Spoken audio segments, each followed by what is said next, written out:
Welcome to the Positive Productivity Podcast, episode number 76. Welcome to Positive Productivity Podcast, where we empower our audience to achieve and appreciate personal and professional success, especially in the face of adversity. Listen in as our guests reveal their stories of challenges and hurdles and how they overcame defeat and became triumphant in their endeavors. Let's get motivated and move forward with your host, Kim Sutton.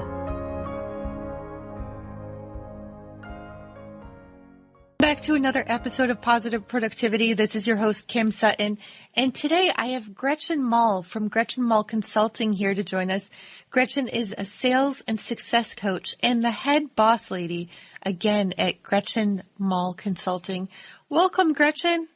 Thank you so much for having me. I'm super excited to be here. Oh, thank you so much for being here. I always love chatting with you. Would you mind giving the audience a little bit about your background and what you do? Sure, absolutely. So I'm a sales and success strategist. What that means is I help entrepreneurs create 5-figure months that turn to 6- and 7-figure years doing what sets their soul on fire. They're a combination of a bunch of different things, like money mindset and some social selling techniques and a little bit of Neuro Linguistic Programming. It's awesome. I love what I do. I love all that, and I want to hear more about it. I know I've heard of NLP through Tony Robbins, but can you just touch on that a little bit more for us? Absolutely. So I feel like I should be disclaimer. You know what I mean? As far as using it as a sales tactic, you can get really manipulative. I think everybody has had one of those experiences where you came across a salesperson that was super manipulative and crazy. And that's not what I'm about, for the record. But using NLP basically is, to break it down, is how your brain is wired, and we have all these patterns that we use. So, Kim, I don't know if it's ever happened to you. This totally happened to me every once in a while, where you get in the car, you're not really paying attention, and then you just end up at work, and you didn't consciously drive there, but you got there somehow, right? And you forget, you don't remember driving the 5 minutes on your way there? Or exactly. Yeah. You don't remember doing anything. You were thinking about something totally different, but your brain on autopilot got you there, right? So that's how the programming works in your brain. And so a lot of times, with sales and things that we're doing, we're used to doing things a certain way. We have this pattern that our brain is used to doing. And whether that's an old purchasing pattern or a money story that we've been telling ourselves or something our parents told us as a kid, we have these stories. And using NLP, what we do and what I teach my clients to do is to disrupt that pattern. Okay. And then you can enter in a new choice. So, for instance, if you were, having problems with your money story, for instance, and you had this belief, I always have to work hard for money. I work hard for money. If you want more money, you have to work harder. There are certain things you can do that actually will shock somebody. And there's a couple different ways, but Tony Robbins, for instance, uses shocking language all the time. That's why he's always dropping these F-bombs and stuff. Oh, he shocked me with what? I'm not your guru? Right? I had no idea he had that type of language. All the time. That's one of the easiest ways to do it, is to use disruptive language. But there's a bunch of other, ways that you can do it. Asking somebody a really bold question, or one of my favorite examples is if you're going into your job and you want to ask for a raise and you want to really get a power frame with NLP, you go and you sit behind the boss's desk and you take a bite of his sandwich as he's sitting there, you're going to disrupt the power frame, and he's going to be what? And then you can introduce your idea about, hey, I want this raise, because you did this really bold, out of the box thing that is out of a pattern, and it's going to shock him. And he's going to be oh my God, why are you eating my sandwich? Right. But why wouldn't he just kick you out? A lot of times people don't. When you interrupt or introduce a new idea, almost every single time, it shocks them, and they're wait, what? And then you have maybe a 4 or 5 second opportunity to introduce your new idea, or to introduce the new belief system, or whatever it is that you're doing. This is kind of along the same programming of people who want to get hypnotized to stop smoking or something. Or if you, I saw this the other day where people were using NLP to convince themselves they didn't like ice cream. So you just rewire, how your brain is firing, so that ice cream now reminds you of something that you don't like. And then your brain associates it with that, so then you never eat the ice cream again. Right. Huh. It can get really crazy. So as far as sales go, which is my arena, a lot of what I use it for is just to disrupt people's patterns, to get them to think of something else. Because if you're looking at it from a science perspective, this is like a lot of background in psychology. So if anybody has that background, shout out to you. But there's like 3 different levels of your brain, right? So you have like the earliest part of your brain, which is, I call it like a croc brain. But that's the part of your brain that keeps you alive when a lion is chasing you. Like, oh God, fight or flight, like your amygdala. And then you have the next part of the brain that develops is like your middle brain. And that's kind of like the subconscious stuff, because you have so many thoughts like, heartbeat, breathe in, breathe out, all that stuff, all that's in your middle brain. And then you have the outer part of your brain, which is your neocortex. And that's where like your logical thinking is, where your reasoning and your decision making and stuff comes from. So especially when you're pitching somebody, like if I'm sharing with you my idea or something, Kim, I'm talking to you from my neocortex, but your brain is filtering everything through your croc brain. And for that, it's just, is it safe? Is it a danger? Like, is it safe? Is it a danger? And is it interesting? And if you can't trigger any of those things, people tune you out. But if you trigger one of those things, then they'll send the brain signals back up through the middle brain into your neocortex, and then we can communicate, logic to logic, if you will. But if you don't trigger one of those things, that's how you lose people's attention. That's how they kind of zone out or whatever, because you're not deemed interesting, dangerous. You're just, it's nothing, and you keep moving. So we have to work to get past everybody's stone wall in some capacity when we're talking to them. Absolutely. Absolutely. And whether you come off as being a danger. So like, for instance, the territory thing where I sit down in my boss's seat and eat his sandwich at his desk, like that's moving in on his territory. So your brain's like, danger, because it's very primitive. This is fight or flight. So then it passes the signals up to your neocortex. And then, then we're actually communicating, logic to logic. I'm over here laughing because that's almost like when I sit down in the driver's seat when the whole family goes out instead of my husband sitting in the seat. Because that definitely awakens the the fight or flight in his brain. But it's true. Every time you disrupt somebody's pattern, then all of a sudden they're more aware. They have a heightened alert. And it doesn't always have to be for scary things or crazy things. If you were to watch like a scary movie, for instance, and they have that like shocking where somebody goes, ah, and they jump out at you, like they're just disrupting your pattern. And then it, passes those brains up to your signal like danger. Right. So you also mentioned social selling. Yes. I would love to hear more about that as well. Well, if you think of the last like 15 years, the entire how we do business as a culture has changed, right? It's pivoted a lot. And now we have people who are buying their groceries online, people who are, things that we used to do all the time. For instance, if you look at like car sales, for instance, they've completely revolutionized over the last 15 years because of the information that's available. You know what I mean? We don't go in to buy cars anymore having no idea what it's worth or if we're getting a good deal or not. Everybody's done research on the internet and you go in knowing what's a fair price, right? Completely changed what they do. And not necessarily for the worse, I don't think, but it just is a change, right? Oh, we can even walk into the car lot and know how many accidents the car's been in before we even talk to the salesman. Absolutely. Absolutely. And then same with, anything that you're buying. If you're buying securities, like you can get on your phone and Google exactly what their percentages are that they're taking, and like information has just, because it's become so accessible, it's just completely revolutionized how sales is doing. And a lot of sales jobs have kind of gone by the wayside, right? Or just changed a little bit. I'm not going to say they're completely gone, but they've changed a lot.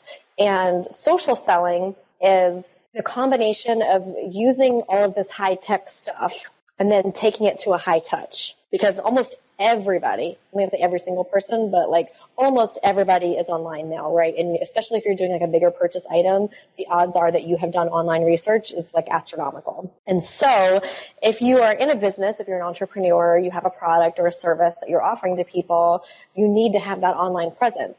But not everybody buys online necessarily. But in a time and age when it's really easy to become a number and to get things without ever really creating relationships, for me, especially if you're having a bigger ticket item, the relationship is where it's at. So you got to take people from their internet research, from the online space, into this like high touch relationship status. And it's that combination of both of those that is social selling.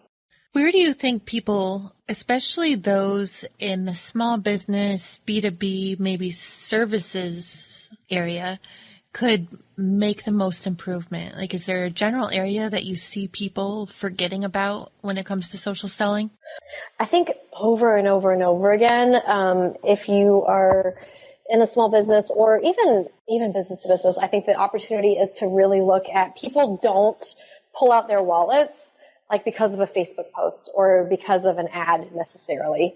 Like if you look at Groupon, for instance, not to pick on Groupon, they have a huge following, right? A lot of people do Groupons, but what they don't think about is what is the upgrade capacity. Like if I sold 100 Groupons, of those 100 people, which one of them are going to come back and buy something else? Because just because you're getting the traffic doesn't necessarily mean that it's profitable. And that's a really important distinction to have. Oh, I've been so guilty of that myself. Like I've gone into hermit mode where I've really been in course creation, and I've been off of all social media for months while doing that. And then I come back and I just try to launch. And in the meantime, I've lost all connection with the communities that I was a part of. And there's so many new members coming in every day, and they don't know me. And you can't do it that way. No, it has to be both. Like it has to be both relationships and the tech. I mean, I think that you probably could still, if you wanted to keep it like just you could probably hustle something on the side that was just purely local. But if you want to get out of the hustle and into, scaling a business into something big at some point, then you're going to have to embrace the online world, internet advertising and word of mouth. Like you're just going to have to go there and to marry them. If you can figure out a way to like seamlessly marry, the high tech and the high touch together, that's where you really start to see magic. Right. So how does positive productivity, how would you say that comes into play with both you and your business and your clients and their businesses?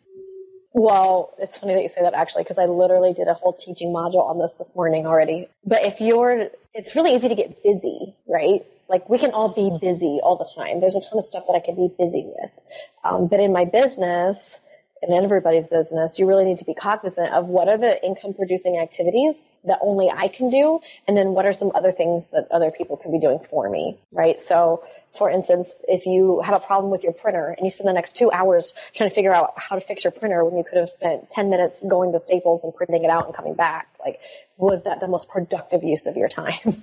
Oh, right. You know what I mean? Just stuff like that over and over again. Like it's really easy to get busy, but if you're not focusing on, what is productive for you, that's a really dangerous spiral. And then the positivity part of it is super huge. I think keeping a good attitude and being optimistic, but at the same time, like knowing when to pivot and what your own limitations are, like that's the name of the game right there. I think people spend years and years and years trying to find that balance. So how did you find that balance in your business? Or are you still working on that? Oh, I think that's a great question. I think everybody is still working on it, if it makes sense. It's like one of those brushing your teeth things. Like you can't do it once and you're done. It's one of those things you do daily. For me, I have two businesses that I run. I've got 2 kids and a husband, and then of course a house and all this stuff. My kids are a little older, and so they have all of their things. They do wrestling and theater and dance and all the stuff that they have to be at. And so it's a constant balance of what do I have to do? Like what does only Gretchen can do? What are some things that I can, give to my husband? What are some things I can give to my assistant to take things off of my plate?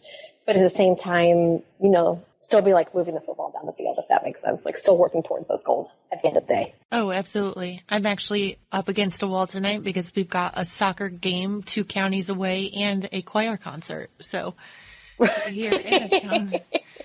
And these are just for the 2 that are in school. I'm a little bit afraid about when the 3 and unders, those 3 all are in school. That's going to be fun.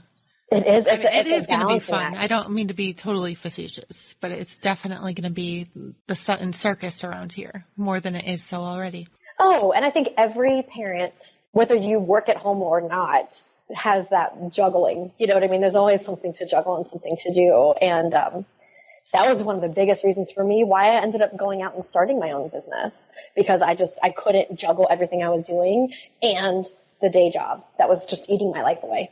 Oh, absolutely. When I was employed by others and my sons were in school, I was so sad when I couldn't be at mother's breakfast or whatever special events they were doing.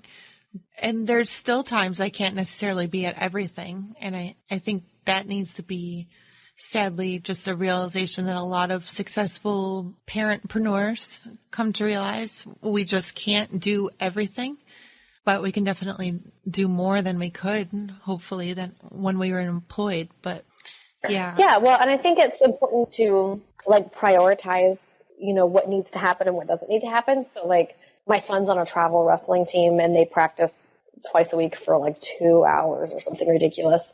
And I always schedule, like I'm there and I drop him off and then I take client calls the entire time I'm there. Not that I can't also watch him, but it's not something I directly have to participate in, if that makes sense. Oh, my presence there is enough. And it's a place that I know I'm going to be sitting down and I'm going to be in one place for a long enough amount of time and there's Wi-Fi and it like absolutely can be done. And that's just like a hack that I have made work for me. But I think that you'll find more and more and more if you look around at other entrepreneurs who have kids and they're in the same boat, like they're doing the same thing. There's just no other way. I love soccer practice nights, the nights that I can leave the littles at home with my husband and then go sit in the parking lot in the car by myself and be undisturbed for like 2 hours. You get so much done. Absolutely. Yes. I almost died this summer because my kids convinced me not to take them to summer camp. And so I was home all summer long running 2 businesses with 2 kids that every day were like, what are you going to do today? I'm like, I'm working. What are you doing? Right. Right. Yeah. Oh, it was a struggle. So did Pokemon Go help at all with that this past summer? We didn't really get into that, but they are super into geocaching. That helped a lot. Gretchen and I had a quick chat pre-interview, and we were talking about evergreen content, and I was doing so well at not dating this episode, and then I just threw Pokemon Go in there. Wow. Well, you never know. Maybe it's going to be around forever and everyone's going to be hunting the Pokemons. I have no idea. That would be awesome. I do have to say, now that I brought it in, though, that I actually drove around showing my husband where all the pickup spots were on Saturday night after we went out for dinner, because he didn't know where they were and he was out of balls. So, but I knew where they were. Hey, you know what? Sometimes you got to spice things up in a marriage. Right? He's like, I just got 4. It was like the highlight of Saturday evening. Life after kids. It definitely can be interesting. My husband and I have jokes now, like inside jokes that we laugh about, and it's like lines from movies because we love movies, but now it's like lines from little kid movies that nobody else gets. Right. Right, definitely. Well, now that you brought up that, like I have found, listeners, these episodes are unscripted and they really just go wherever. But I've been watching endless quantities of Disney movies for the past few years, and just recently watched Princess and the Frog for the first time. Well, the first through 10th times, like once they find that one movie, then it just seems to be the one that goes on recycle constantly. And I love how I can find messages for my business in these different Disney movies. And like in Princess and the Frog, she sings a song about how she's almost there. And then Meet the Robinsons says, keep moving forward. And Finding Nemo is keep on swimming. And there's all these messages in all these movies that aren't just for kids. They totally can be used in the entrepreneurial context as well. Absolutely. And I think I know, like from my standpoint in our lives, it's a super important point to bring up because like my daughter is getting ready to do the science fair. She didn't want to do the science fair and she had all these teams she wanted to try out for. And then she got kind of like starting to chicken out. And we were literally talking in bed last night and she was like, well, what if everybody sees me fail?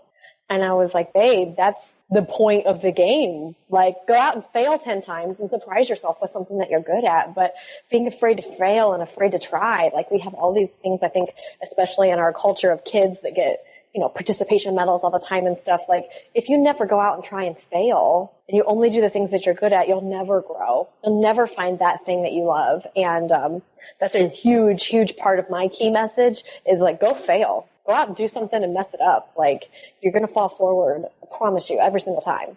Isn't that interesting? And with that said, I would love to get your take on something that my 10-year-old said to me. He's in 5th grade, and he was nominated and accepted to be the the only representative from his elementary school in the mayor's council. There's a maybe 5 elementary schools in our town. So he's one of 5. And he's decided that he doesn't want to share it with any of his friends because he doesn't want any of them to be jealous or feel bad that they didn't get it. So I love that there's that bit of modesty there, but I almost want to encourage him to be proud of what he's got. But again, there's that line, and you and I are in some of the same Facebook communities, and I know we see it in people who are in those communities with us. What is your stance for your clients? Like when they have a big launch, do they shout it from the hilltops, or do they hold back and be reserved in sharing their successes? Well, one of my biggest business philosophies is to celebrate your wins. And all of your wins, like all of them matters. So whether you had a really great conversation today with a potential client, or you had a 5-figure month, or you had a 6-figure launch, or whatever it is, like celebrate. Because I really truly believe like the more you celebrate the little things, the more things you have to celebrate. And I think love that's that. a personal... Can you say that again? Yeah, absolutely. So celebrate all of your wins, like, and it doesn't have to be anything huge. Like, I'm not saying, like celebrate your win and go to Mexico. Like, you can do that, but the little things too, like you hit a deadline or you accomplished all the things on your to-do list today. Like, if you celebrate the little wins, then you'll have more wins to celebrate. That's literally like the law of attraction. And that's a huge part of my philosophy with my clients and with my tribe is, every Friday we get up and we talk about what is it that we can celebrate for you this week. And it's okay if it's, I failed this week. Like, yay, you at least tried. You at least put yourself out there. We really have that as like one of my core business philosophies. And I think that you have to do, as far as like claiming income goals or bragging, I think at some point it's required to talk about your success just for credibility. And I think some of us, I know in the beginning, and I'm still not perfect at it, struggle with that because it's uncomfortable sometimes to toot our own horns, especially as women. We've always been taught like, hey, great dress. And you're like, oh, this old thing, instead of, pushing off the compliments, instead of being like, thank you. I tried on 8 things today and this is the one that won. Right? Like we're not honest and upfront about it as much as we could be. So say I had my biggest month ever. When you're going out there and you're building that context and showing that you are succeeding, is saying I just had my biggest month ever good enough? Or do you think that there are some numbers needed behind that? Because that's the one thing that I see the most often is I just got out of my, I just had my first $5,000 month, or I've just had my first $10,000 month. And I'm wondering if there's a good point to stop at. Does that make sense? It does. And I'll full transparency. I think it's different for everybody. I know for me, I came from a corporate sales background. And so talking numbers is not uncomfortable to me because that's what I have done my whole life in my career. But I can tell you that I had my first 5-figure month, my third month in business. I'm sorry, my second month taking clients. And I have not used that in my marketing materials. And there's a couple reasons for that. I really think that it's easy for people to look at that stuff and get comparisonitis. Like, oh, well, she did it and, she made $10,000 in the last 10 minutes and I haven't made $10,000 all year from my business and I must not be worth anything. And that's just so not true. You can't compare your beginning to somebody else's middle. And I promise you, if you see somebody who had a really big month right off the bat, this isn't their first rodeo. It's not the first time that they've done this. Because it just doesn't work that way. If that makes sense. Oh, that absolutely makes sense. So while I had a big month out of the gate, this was my third business. If you'd have seen my first month of my first business, you would have probably cried for me. I know I cried. It was not the same thing, And so you can't look at it and say oh my God, she just started. She's totally beating me. Because you have no idea what they've been doing prior to this. Oh, or who they've been working with or any of that. So yes, I think that, back to your original question, you can say oh, I just had my best month ever, or I just had a $10,000 month. Absolutely. And let us celebrate that with you. But you have to take it with a grain of salt because you don't know what their journey is. And I literally do not believe in quantum leaps. It's not true. Sure, you were an overnight success and you've been working at it every day for the last 5 years. I love that. I'm repeating that for you. Sure, you were an overnight success, but you've been working on it every night for the last 5 years. Yes. That's truth. This is the law of averages. You're getting good at your craft. You don't just wake up one morning and you're yes, I'm the best basketball player ever, and I'm in the NBA. Like, it doesn't work that way. You have to put in the time and the energy and the practice, and being in business, being in sales, being an entrepreneur is no different. You have to put in the time and the energy and the practice. I found myself getting jealous, and actually I went through a big bout this summer for somebody in our community being jealous. And finally I realized I'm me. She is who she is. I've also had 3 babies since I started my business 4 years ago. Right. So, which is huge. Yeah, which is huge. And I was huge. I mean, 2 of them were twins, so that adds a whole nother challenge. I mean, if you're a mom, if you've had kids, I mean, I don't care if you've had them naturally, if you've adopted. I mean, having one is one thing, having more than one, God bless you. That's all I got to say. But yeah, you can't compare yourself to other people's stories because, number one, you don't know truly what's going on behind the scenes. Number 2, you don't know how much help they have and what their team looks like. You also don't know how much debt they're going into to build all of this success. And I think that's huge because it's one thing people don't really talk about when they're talking about their successes was all that profit, or how much did I actually spend to make all of that? Oh my God. I'm so glad you brought that up because especially new entrepreneurs, I think don't really understand that. So just in my instance, just saying I had a 5-figure month doesn't mean I had $10,000 in my bank account. Oh, absolutely. That's not how this works. And some people look at it, I had a 6-figure month. Okay, you did, but what was your profit on that? I had a business to business client. Their profit margins were less than 1%. Ouch. Were they doing millions of dollars a year? Yes, but holy crap, as fast as it was coming in, it was going out. And so you have to really look at, there's a lot of other factors that go into this stuff. It's not just the sales amount or that big number in the beginning. I had a $100,000 month, but what I didn't tell you is I had $97,000 of the debt that went into it. Oh, absolutely. I mean, I remember when I started my business, spending the $10 a month on Elance, I felt like, and then I think maybe $14 a month on GoDaddy or something like that. That felt like a big expenditure then. I'm no longer using GoDaddy and I'm no longer on Elance. But now there is definitely a lot more money coming in, but there is definitely a lot more money going out. I mean, you start adding up things like Infusionsoft and lead pages and different trainings and masterminds and coaches and the things that you really need to do, like your clients are doing with you, Gretchen, going from the 5 to the 6-figure or the 6-figure to the 7-figure. I mean, you can't pay $100 a month for a business coach and expect that type of massive change. Absolutely. Absolutely. And I think another thing that people don't take into account is everybody started somewhere. I started on GoDaddy. Everybody starts somewhere. And so I think some people are just afraid to jump in because they can't afford the big things yet. I don't have a sales funnel and this lady quoted me $10,000 to do that. So, I can't start my business yet, or I'm never going to be successful until I can afford stuff like that. Guys, none of that's true. None of that is true. You can take baby steps and do what you can. Kim, I love what you were saying earlier about positive productivity and not perfect productivity.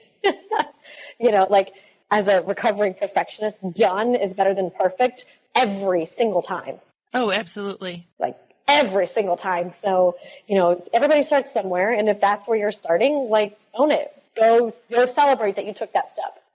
Go do that because that's huge. And then you'll take another baby step and another step in before you know it, you're running. But it all starts with that first step. I so wish I had screenshots of my first website. I can see it in my head, but seriously, that's probably all I want to see of it is just what I remember in my head. But it was that website that helped build the business. And how you were saying about a $10,000 sales funnel. No, you don't need to spend $10,000. A MailChimp account for $10 a month will let you set up automation that you can start building out your sales funnel. And those are smaller, manageable things that you can do now that you don't need to break the bank. And who knows? All these softwares are constantly evolving and they might add their own features. So you may not need to upgrade to something that's costing, $400 a month or more. Well, and again, you start somewhere. So let's say you get on the MailChimp one and you just start doing it. As it converts, you're going to, learn a lot, trying to figure out how to get it to convert, right? And then B, once you've got it figured out, you can press the gas pedal and keep on rocking and rolling.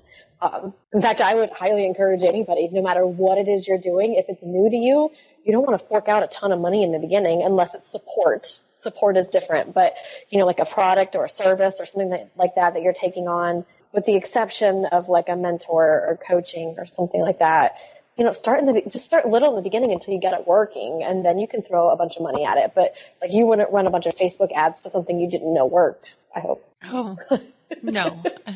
Oh, that's like a pain point for me. People who don't know how to set up Facebook ads. But there's so many people who are talking about how much success that they're having with it, that a lot of other people they jump in because they want to have that same success, but they really don't know what they're doing. And I think the same happens a lot of times in video as well. A lot of people are having success in Facebook Live videos or Periscope or whatever apps are out there right now. It's hard to keep track of all of those. Yes, they change all the time. Absolutely. I haven't even tried Snapchat, and I think there was another one that started and then died almost simultaneously. But just because other people are doing it does not mean that you need to, including video. And I know some of the guests that have been on this podcast would disagree with me, but hey, I podcast. I don't video yet. Well, I think the important thing is to remember, because I see this all the time with my clients who have these like preconceived notions about what success looks like and what they need to be doing in order to get there. And truthfully, like, your business, like Kim's business, isn't going to look like Gretchen's business, and Gretchen's business isn't going to look like Tom's. And everybody's going to be a little different because we all have, different experiences, different expertise. Even if we had the exact same, background and education, our family upbringings are going to influence what we do, and like just so many different factors that come into it that, Kim's Facebook ad may not look like mine, but they still may convert and bring me clients, and that's okay. All these people that have this like, follow my 10-step plan to be successful. Like, does that work? Sometimes, especially if they're best business practices. Like, there's some things that everybody needs to be doing in business, but what's going to be the key to you innovating and changing the world isn't going to be the same thing that is going to help me innovate and change the world. And again, you can't compare what you're doing to somebody else. It's like apples and oranges. It's just so different. What was the first position you outsourced for your business?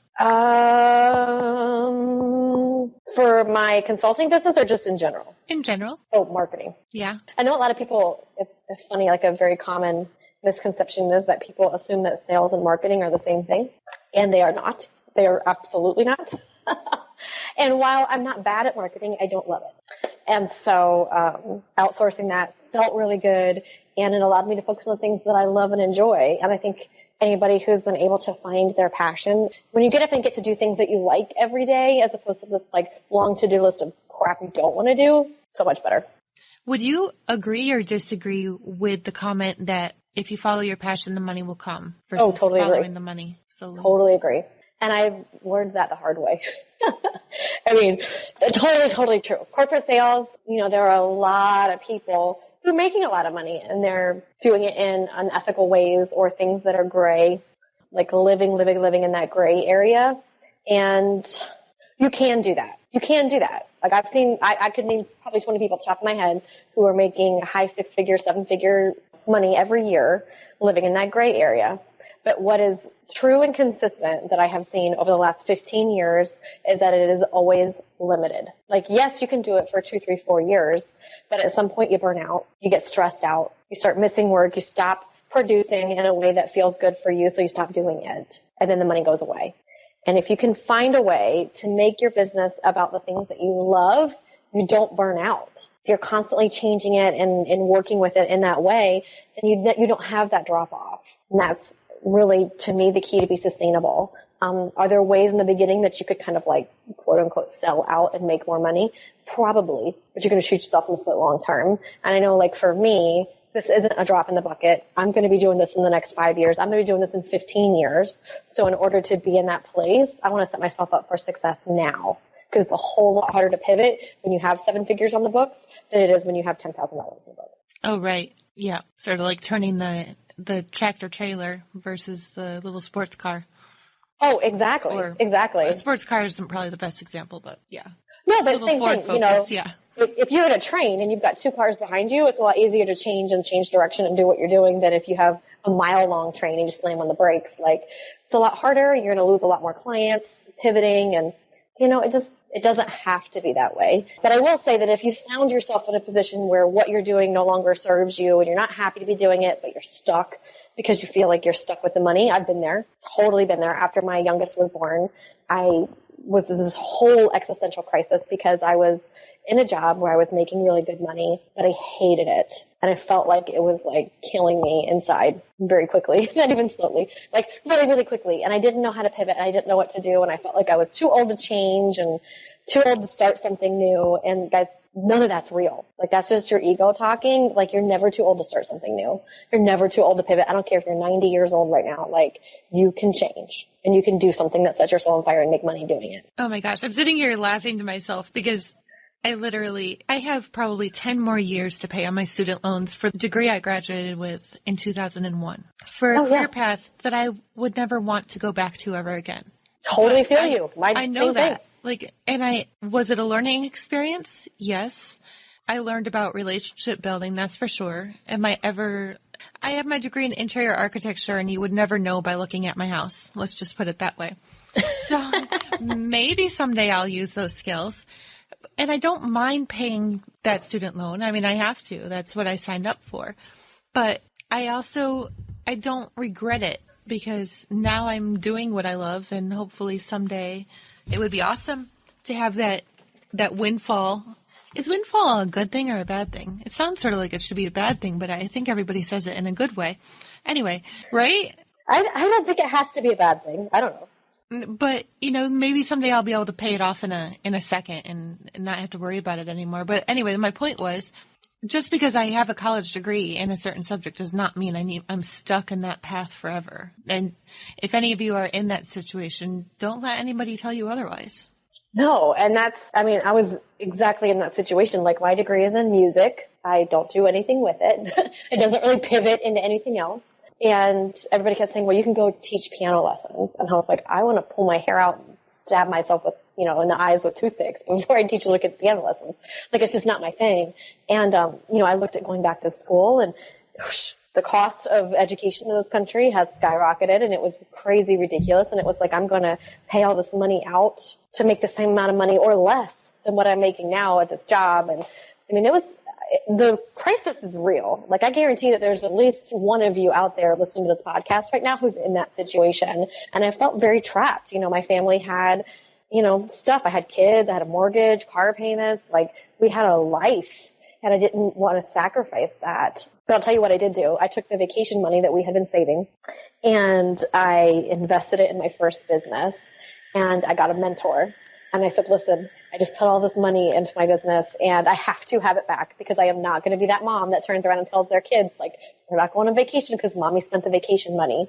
And a combination of that determination and, a really good mentor who had been there and done that before me, I was able to get that money back. So it doesn't have to be this like $10,000, $50,000, $1 million investment to start a business or to change what you're doing. It doesn't have to be that. Like it can be baby steps. Oh, absolutely. That's so huge, though. I love how you did that. It definitely must have been scary. I do want to point out, though, I don't know how much my husband's story I've shared with podcast listeners except for in the first episode, but my husband was, I have to do some math quick. He was already past 30 when we realized that it was time for him to pursue his dreams. And for him, pursuing his dreams did mean going back to school full time. And he actually condensed his 4-year degree down into 3, which led to the starting of my business. But it's never too late to get started, even if it does mean going back to school and taking out student loans. I mean, if that's what you got to do to pursue your passions, then do it.